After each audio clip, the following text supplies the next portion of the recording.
Hello. In our previous videos, we were discussing COP29 and its undertakings.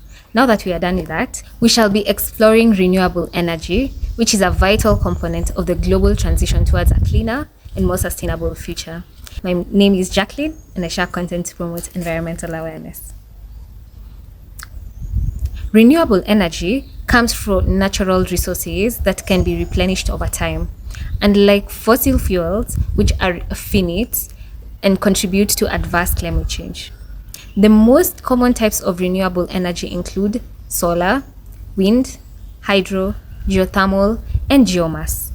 Each of these types have their own unique characteristics and applications, but they all share the common goal of reducing our reliance on fossil fuels and mitigating the negative impacts of climate change. Hydroelectricity is the oldest form of renewable energy. It is the most developed renewable energy and has been used all over the world for centuries. Hydroelectricity harnesses energy in water flowing in rivers to power turbines and generate electricity. In Kenya, hydroenergy is a major source of electricity. According to the Energy and Petroleum Authority, Kenya has installed hydroelectric capacity of 826.23 megawatts, roughly a third of total installed capacity. Next, we have solar energy, generated from sunlight and can be used to power houses and industries. It is an increasingly popular source of renewable energy, with the cost of solar panels decreasing significantly over the years. In Kenya, in 2021, the Kenyan government reinstated the VAT exemption on solar and wind energy specialized equipment. This means that Kenyans who purchase solar panels, batteries, and other equipment for solar energy systems do not have to pay VAT on these items.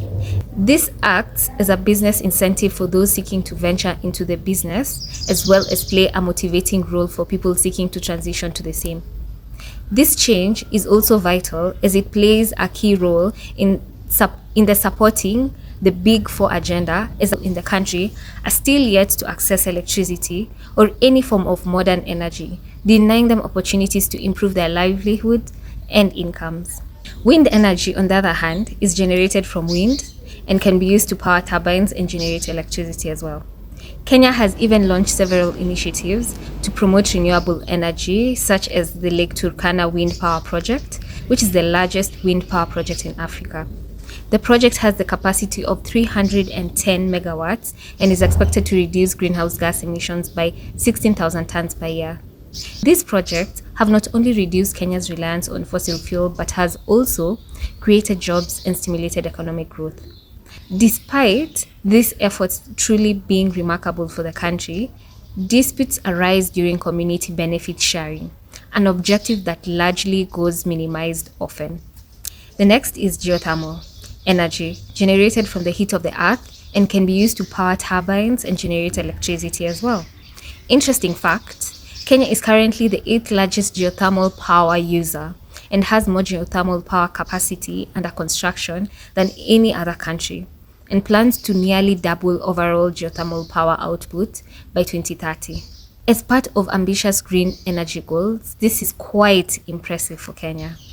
And lastly, biomass.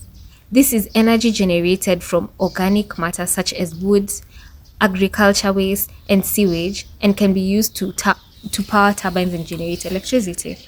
Today, biomass contribution of Kenya's final energy demand is 70%, as it provides more than 90% of rural household energy needs. Now, when it comes to other countries around the world, many have invested heavily in renewable energy. China and the United States, for instance, have a significant presence of renewable energy, with China having the largest installed capacity of renewable energy in the world, with a focus on solar and wind power.